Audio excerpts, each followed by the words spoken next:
Mabuhay, at welcome sa aking channel, kung saan ibinabahagi ko sa madlang people ang aking ipon at investment sa Pilipinas habang ako ay nagtatrabaho dito sa ibang bansa. Kaya kung bago ka pa lang sa aking channel, pa-subscribe naman kabayan para updated ka sa pinaggagawa ko sa dolyares na pinaghihirapan ko dito sa abroad, at kung paano ko ito pinapalago sa pamamagitan ng pag-invest sa Philippine stock market. So, kung ready na kayo, aba, ihanda na ang kape at umpisahan na natin. Isang taon na ang nakalipas mula nang mag-start akong mag-invest sa Philippine stock market. Kung matatandaan ninyo, na-approve ang aking BPI trading account noong July 2023, at mula noon ay nag-start akong mag-invest sa stock market, with an initial capital na 200,000 pesos. Hindi po ako mayaman para mag-umpisa ng ganitong kalaki, bagkus ay inipon ko ito ng halos 2 taon dahil pinaghandaan ko talaga ang pag-invest ko sa Philippine stock market. Meron din akong investment strategies na aking ginawa na dapat kong sundin as I go along in my investing journey. Ang una dito ay continuous capital infusion of at least 10,000 pesos kada buwan. Ito ay para mapabilis ang paglago ng aking investment dahil ang target ko is to reach 1 million pesos na stock market portfolio in 3 years.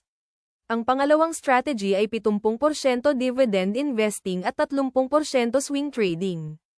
Ang ibig sabihin nito ay 70% of the funds will be invested in blue chip stocks na nagbibigay ng dividends, and the remaining 30% will be for swing trading.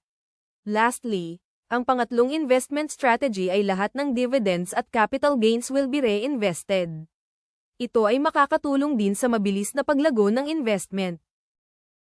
So, sinunod ko ba itong tatlong investment strategies na ito sa nakalipas na 1 taon? Well, tignan natin. Makikita sa table na ito na after my 200,000 pesos na initial investment ay kada buwan akong nagdadagdag ng capital mula July 2023 to July 2024, kaya sa ngayon, ang suma total ng actual money invested ay 445,000 pesos. Lahat ito ay galing sa aking sahod na aking tinatabi kada sweldo para lang may mai-invest. Sa dividend naman, meron akong halos 3,840 na dividend noong taong 2023, at sa taong ito ay nakatanggap din ako ng higit 13,615 na dividend kaya ang total dividend na natanggap ko since the beginning ay halos 17,455 pesos. Lahat ito were reinvested. Sa capital gain naman, wala akong capital gain noong nakaraang taon dahil hindi maganda ang market, pero sa unang 6 na buwan ng year 2024 ay gumanda ang market kaya naging busy ako sa pagsuswing trading. Sa awa ng Diyos ay kumita ako ng higit 22,000 pesos in just a span of 6 months, and as usual, lahat ito were reinvested. Well, pagkatapos ng 1 taong experience investing in the Philippine stock market, masasabi ko kaya na tama ang decision ko na mag-invest dito. Alam nyo mga kababayan, bago ako nag-decide na mag-invest sa Philippine stock market, ay marami na akong nabasa at narinig na negative comments tungkol dito. Kagaya ng sideways daw ang galaw nito in the last 15 years, limited daw ang income, at mataas daw ang risk involved. Pero nagpursigi pa rin akong subukan, at hindi nga ako nagkamali dahil maganda ang aking performance. An 8% return on investment is good enough for me. It is at par with my US and Canadian investments, if not better. Meanwhile, ito po ang update ng aking saving and investing portfolio in the Philippines, as of July 31, 2024.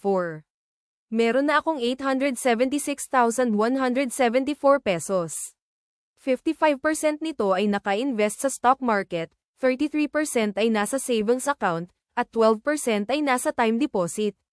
I am still hoping na makamit ko ang aking 1 million portfolio by the end of the year, pero I think the first quarter of 2025 is more realistic. Anyways, thank you for watching, and remember, the biggest risk of all is not taking one. Adios.